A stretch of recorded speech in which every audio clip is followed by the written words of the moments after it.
actual swing itself. So let's first compare the unit turns of both players. So the first thing, obviously, world-class technique. They both turn their chest to the side. The moment they see that the ball is coming to them, they get their body side on to their opponent. You'll notice with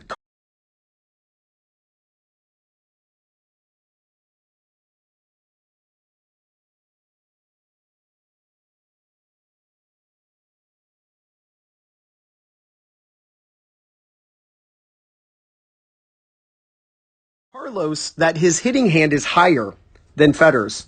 And this is actually something that I teach. I like to get my students to have their hitting hand, their elbow, and their shoulder all relatively the same height. I like that higher turn for recreational players because I think it really keeps them from taking a swing that is too large. You look at Federer, his hitting hand is I shouldn't say much lower, but it is noticeably lower. But their non-hitting hands are actually at a very similar height. What this produces is a difference in the racket angle. You'll see that Federer's racket is pointing more up, where Carlos has the tip of his racket pointing more over the fence, where the tip of his racket right now is basically pointing at this tree right here, where Federer's racket, without a doubt, is pointing more up. That's just a result of having the hitting hand lower with the non-hitting hand at a similar height between the two.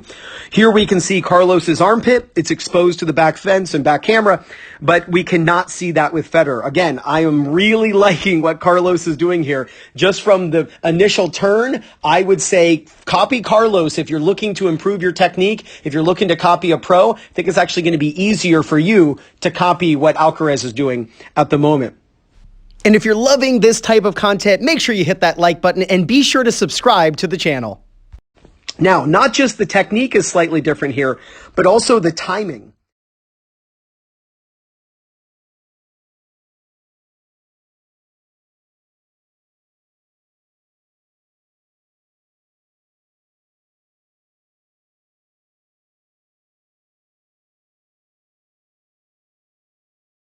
So Federer drops his racket down earlier than Carlos. You can see that Federer's racket begins dropping before the ball bounces, where Carlos, the ball bounces and his racket is still up. Now you might say, well, that might be because, Federer's ball is coming faster or Federer's ball is coming a little deeper. Well, I can actually tell you that if we look at the time it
fence. So if you're going to be using a pronounced lag the way Federer does, and I'll show you that lag in a second, you're actually going to drop a little earlier and you're going to drop lower. You can see with Federer how much lower his hand gets.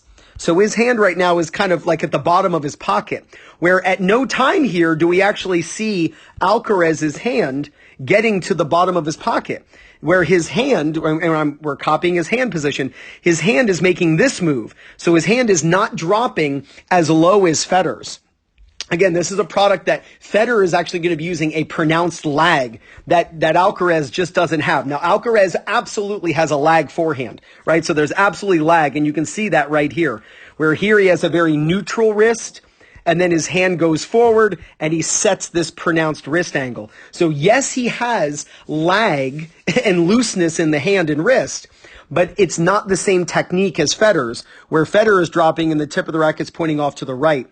You'll see that when Federer drops and he straightens that arm, and then as his body starts to rotate, this pronounced lag where the racket goes back as his hand goes forward. Look at this. Look how the hand goes forward and the racket goes back, and they switch. So the racket and hand actually switch positions. This is not an on-purpose throwing of the racket back. He's just rotating his body and his hand is going forward. And since his wrist is a hinge, the hinge reacts to this and it sets the wrist position. Where Alcaraz, he doesn't have that pronounced lag. Obviously, he has a lag, but not the same pronounced wrist lag that you see with Federer.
Forehands that were very comparable from the stance, to the height of contact.